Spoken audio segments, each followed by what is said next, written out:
ओम नमः शिवाय। मैं आचार्य अविनाश दीक्षित आप सबका बहुत बहुत स्वागत करता हूँ। आज हम आपको एक ऐसे व्यक्ति के विषय में बताएंगे जिन्हें कई लोग चोर कहते हैं, किंतु वे कदापि ऐसे व्यक्ति नहीं हैं और आज तक उनका कोई कुछ नहीं बिगाड़ पाया। किस कारणवश मनुष्य किसी का कोई कुछ नहीं कर सकता।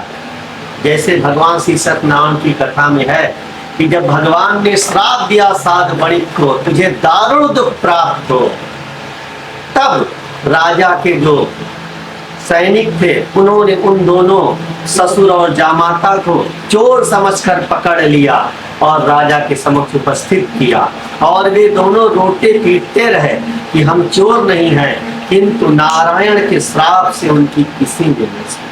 तो इसी प्रकार जब ईश्वर की कृपा हो, आपके ग्रह नक्षत्र अच्छे हो तो आपका कोई कुछ नहीं बिगाड़ पाएगा, किंतु जब ग्रहों की स्थितियां अनुकूल न हो, ईश्वर की कृपा न हो तो निश्चित रूपेण आपकी हानि होगी। तो यही कारण है कि इस व्यक्ति का अब तक कोई कुछ नहीं कर पाया और वो व्यक्ति है भारत का उद्योगपति, किंगफिशर एयरलाइंस और किंगफिशर का मालिक विजय माल्या, जिनका जन्म 18 दिसंबर 1955 को सुबह 11:30 बजे बटवाल मंगलौर कर्नाटक में हुआ था। इनकी लग्न है कुंभ और इनकी राशि है मकर। तो इनके ऊपर जो भी केस हुआ वो 7:30 के प्रारंभ के समय या ढिया के प्रारंभ के समय, किंतु इस समय मकर राशि एक सिंह के समान उभर कर बाहर आई है। आप इस प्रकार से कह सकते हैं कि भयवश किसी कारणवश सिंह अब तक किसी गुफा में बैठा था और अब समय बीतने के पश्चात बाहर आया है, तो मकर राशि वालों पर से 7:30 समाप्त हो चुकी है। अब उनके जीवन में अच्छा और शुभ कार्य आएगा।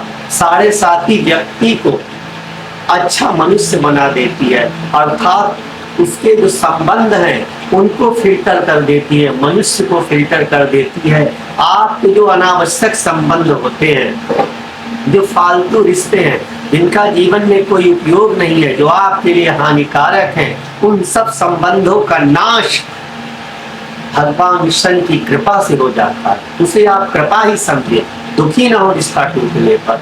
तो 7:30 और ढैया में सर्वाधिक रिश्ते टूटते हैं। इसी कारण, क्योंकि शनिदेव आपके साथ उसी व्यक्ति को जोड़े रखते हैं जो आपके लिए हितकारी हो और आपको अच्छा ज्ञान अनुभव देकर अच्छा मनुष्य बनाते हैं।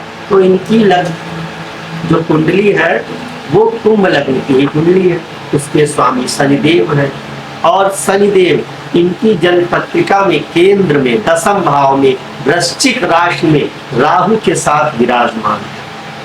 10वां भाव राजनीति का होता है, तो राज्यसभा सांसद मनोनीत हुए और स्वयं लग्नेश का 10वें भाव में बैठना अर्थात मनुष्य अपने ही परिश्रम और बल से अपार धन अर्जित करता है। और राशि है मकर, तो मकर राशि वाले वैसे भी सिंह के समान आएंगे। तीसरा, इनका कोई कुछ क्यों नहीं बिगाड़ पाया अब तक, क्योंकि केंद्र में 7वें भाव में सिंह राशि के देवगुरु बृहस्पति हैं और सभी ऋषि मुनियों ने लिखा है यस्य केंद्रे बृहस्पति किम कुर्वन्तु सर्वे ग्रहा, अर्थात जिसके केंद्र में देवगुरु बृहस्पति हो, सारे ग्रह मिलकर भी उसका कुछ नहीं कर सकते। देवराज इंद्र का वज्र भी उसका वध नहीं कर सकता। यदि उस व्यक्ति को बोरे में डालकर, बोरा ऊपर से बांधकर उसे प्रशांत महासागर में फेंक दिया जाए, तब भी उस व्यक्ति का कुछ नहीं होगा और वो पुनः वापस जीवित आ जाएगा। तो केंद्र में बृहस्पति का विराजमान होना जातक के लिए बहुत उत्तम माना गया है। और 10वें भाव में शनिदेव, शनिदेव केंद्र में, एक केंद्र के स्वामी दूसरे केंद्र में लग्न के स्वामी है और अपने प्रिय मित्र राहु के साथ है। तो यह दोनों व्यापार में बहुत अधिक ऊंचाइयां देते हैं, किंतु जब ग्रहों की दशाएं विपरीत आती हैं तो इस प्रकार व्यापार में अचानक हानि देते हैं, क्योंकि राहु द्वारा मिली गई सफलता अचानक नष्ट हो जाती है। राहु एकदम से ऊंचाई देगा किंतु आपका पतन भी एकदम से होगा।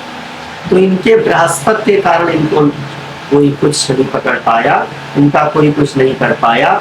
दूसरा, नवम भाव में मंगल का विराजमान होना, इनका 10वें और तृतीय मंगल पराक्रम भाव का स्वामी नवम भाव भाग्य भाव में, अर्थात इनका पराक्रम कहाँ गया, भाग्य में। तो भाग्य बस ये पराक्रमी व्यक्ति बने और अपने पराक्रम से सब कुछ अर्जित किया। तो तृतीय जो पराक्रम भाव का स्वामी है वो है मंगल, और मंगल बैठा है भाग्य भाव में। तो जब हमारा पराक्रम ही हमारा भाग्य बन जाए, उनसे कोई क्या बिगाड़ सकता, उसका कोई कुछ क्या कर सकता है। और चोर और अनैतिक इस कारण नहीं क्योंकि राहु 10वें भाव में है जो राजनीति देता है। राहु जिसका 11वें भाव में होता है वह व्यक्ति अनैतिक कार्यों से धन अर्जित करता है और उसकी प्रवृत्ति सदैव दुष्टता, चोरी और घृणित होती है। तो ये चोर भी नहीं है क्योंकि 11वें भाव में भगवान सूर्य नारायण, सूर्यदेव, दैत्य गुरु शुक्राचार्य, शुक्र और बुध देव विराजमान है। 9वें अर्थात शुक्र 11वें घर में है। दूसरा, पंचमेश बुध वो भी 11वें घर में, 7वें सूर्य वो भी 11वें घर में, अर्थात पंचम, सप्तम, नवम 2 त्रिकोण और एक केंद्र का स्वामी आय भाव में है। तो आय सर्वोत्तम होगी, सबसे बढ़िया होगी। अब इनका आने का योग कब बनेगा वो आपको बताना चाहेंगे। बुध की महादशा चल रही है इनके ऊपर, एक और बुध में केतु की चलेगी 1 अगस्त 2025 तक। तो 1 अगस्त 2025 तक अभी बाहर शाम कर देंगे। इसके बाद चलेगी बुध में शुक्र की, और शुक्र कुंभ लग्न के लिए भाग्य भाव के स्वामी है और एकादश में है।